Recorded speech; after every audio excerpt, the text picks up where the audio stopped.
Hello everyone. In this video, I'll explain how to remove and install a Campagnolo cassette. What do you need? A chain whip and a Campagnolo set hub tool. To start, place the chain whip, for you, on the right, and for me, on the left, over the lightest cog of the cassette. Take the cassette hub tool. Place it on the cassette's lock ring.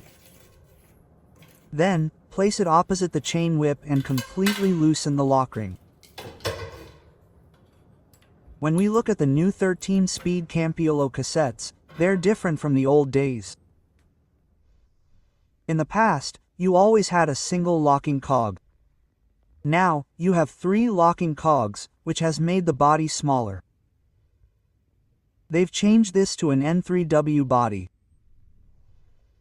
This allows for the installation of heavier cassettes, such as a 9-speed. When we compare the old body with the new one, you'll see that it's simply shorter,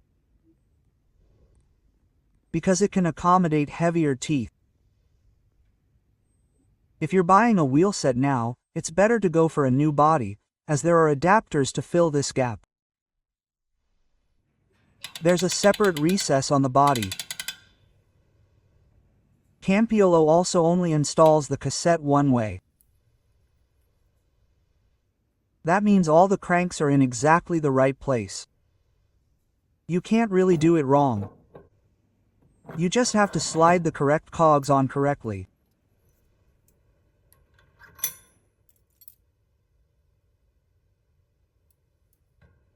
Therefore, always check that the cogs slide on properly. If they slide on automatically, it means you've done it right.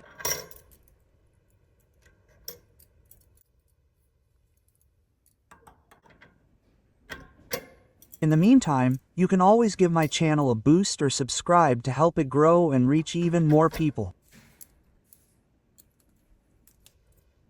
Thanks in advance.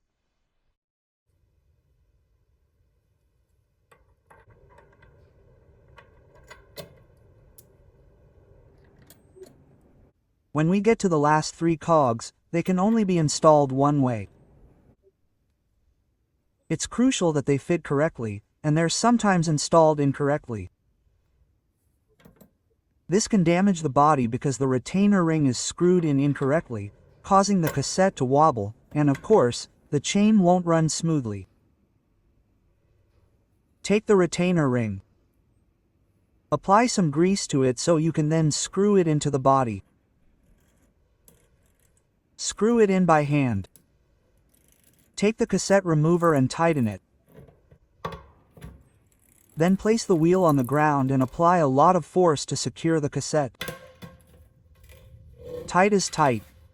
It shouldn't come loose, but you should be able to loosen it again. Check one more time that all the crosses are properly in place, that the cassette is running straight, and then you've done a great job. Thanks for watching. Be sure to subscribe for future videos. Later, and see you later.